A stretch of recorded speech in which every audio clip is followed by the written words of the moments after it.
ಎಲ್ರಿಗೂ ನಮಸ್ತೆ. ನಾನು ಸುಪ್ರೀತಾ ಶೆಟ್ಟಿ. ವೆಲ್ಕಮ್ ಟು ಸ್ವಾದ. ಇವತ್ತು ನಾನು ಬೆಳ್ಳುಳ್ಳಿ ಸಿಪ್ಪೆನ 3 ವಿಧಾನದಲ್ಲಿ ಹೇಗೆ ಸುಲಭವಾಗಿ ತೆಗಿಬಹುದು ಅಂತ ತಿಳಿಸ್ಕೊಡ್ತೀನಿ.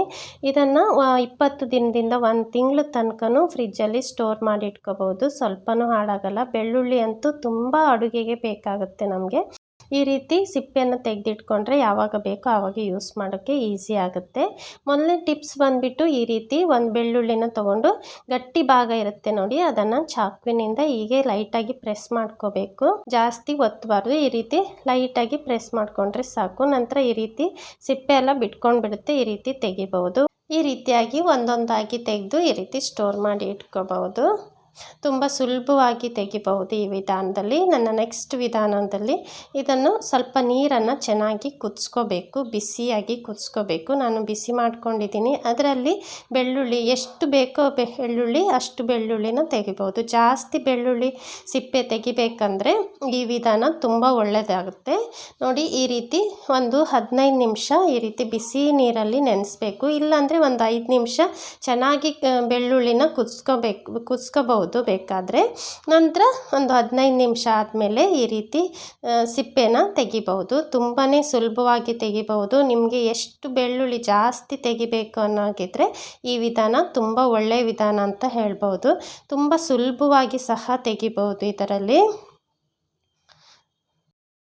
ಸಿಪ್ಪೆ ತೆಗೆದಿರೋಂಥ ಬೆಳ್ಳುಳ್ಳಿನ ಯಾವ ರೀತಿ ಸ್ಟೋರ್ ಮಾಡಬೇಕು ಅಂತ ನಾನು ಮೊದಲೇ ಒಂದು ಟಿಪ್ಸ್ ಹಾಕಿದ್ದೆ. ಅದನ್ನು ಸಹ ಲಿಂಕನ್ನು ಡಿಸ್ಕ್ರಿಪ್ಷನ್ ಬಾಕ್ಸಲ್ಲಿ ಹಾಕಿರ್ತೀನಿ. ಪ್ಲೀಸ್ ಅದನ್ನು ಚೆಕ್ ಮಾಡ್ಕೊಳ್ಳಿ. ಇದು 3ನೇ ವಿಧಾನ.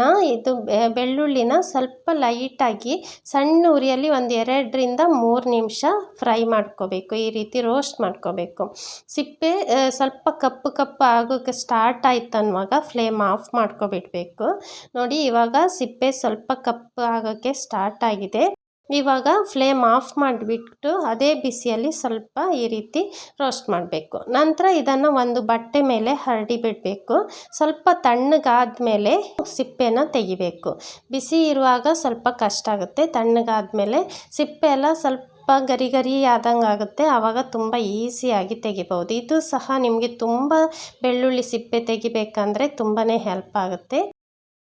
ತುಂಬ ಈಸಿಯಾಗಿರುವಂಥ ಟಿಪ್ಸು. ನನ್ನ ಈ ಟಿಪ್ಸ್ ನಿಮ್ಗೆ ಇಷ್ಟ ಆದರೆ ನನ್ನ ಚಾನಲ್ನ ಸಬ್ಸ್ಕ್ರೈಬ್ ಮಾಡಿ, ಹಾಗೆಯೇ ಲೈಕ್ ಮಾಡಿ, ಶೇರ್ ಮಾಡಿ. ಹಾಗೆಯೇ ನನ್ನ ಫೇಸ್ಬುಕ್ ಪೇಜಲ್ಲಿ ನೀವು ನೋಡ್ತಾ ಇದ್ದರೆ ಪ್ಲೀಸ್ ಫಾಲೋ ಮಾಡಿ. ನನ್ನ ಪೇಜನ್ನು ಲೈಕ್ ಮಾಡಿ, ಹಾಗೆಯೇ ಶೇರ್ ಮಾಡಿ. Thank you so much for watching.